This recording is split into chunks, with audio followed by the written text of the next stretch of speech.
Et nous recevons à présent sur ce plateau notre journaliste sportif Mickaël Elmidoro pour son incontournable chronique sport du jeudi.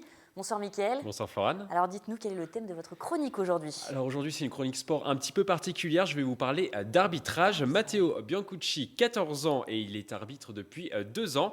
Après une première année en football animation sur des demi-terrains, 7 Montin a été lancé dans le grand bain cette saison sur des matchs de U15 à 11. Une passion inédite qu'il tient de son grand-père. Nous l'avons rencontré sur un match de DHR le week-end dernier à Versailles. Il était au micro de Camille Lambert.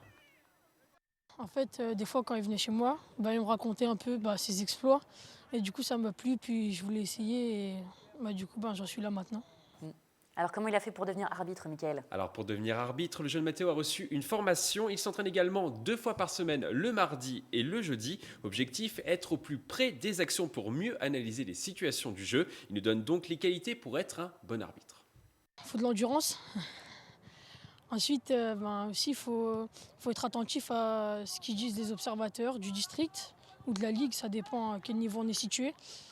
Il faut bien écouter aussi pendant la préparation. Et il faut bien retenir aussi. Aujourd'hui, Matteo arbitre sur des matchs de première division de district ou sur des matchs de DHR, des rencontres avec du contact qui nécessitent le plus souvent l'intervention de l'arbitre. Montin doit donc faire preuve d'autorité sur le terrain. Il nous présente sa recette pour gérer son match. Je mets un coup de sifflet, donc après ça sépare ou non.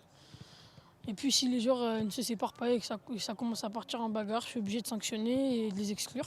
Les joueurs, sur tous les matchs que j'ai fait pour l'instant, c'était assez sympa, assez cool. J'ai jamais eu de vraie embrouille et ils comprennent. Après 2 premières saisons ponctuées de succès dans son rôle de directeur du jeu, Matteo veut continuer dans cette voie et faire de sa passion une profession.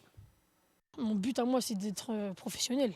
Je ne pourrais pas arbitrer le Paris Saint-Germain parce que je viens de la Ligue parisienne et du coup, je ne pourrais pas arbitrer Paris, mais ouais, ce serait mon but d'arbitrer les matchs de Ligue 1.